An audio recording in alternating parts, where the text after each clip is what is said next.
পীরজাদা জনাব আলহাজ হযরত মাওলানা মুহাম্মদ আব্বাস সিদ্দিকী আল কুরাইশি সাহেব হুজুরের নির্দেশে ফুরফুরা শরীফ আহলে সুন্নাত ওয়াল জামাতের পক্ষে দক্ষিণ হরিপুর শাখা কমিটি যে সকল ছেলেরা যুক্ত আছেন তাদের বাড়ির মা বোনেরা ভাবিরা সবাই মিলে আগামী বছরের জন্য আমার মা বোন বেটি এবং বৌমারা মহিলারা মিলে দেবে একটা ভয়সা তো বিজ্ঞান তারাইতে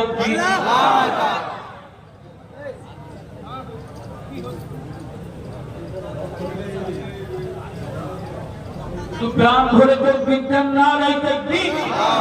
জোরে বলো না রাইতে না রাইতে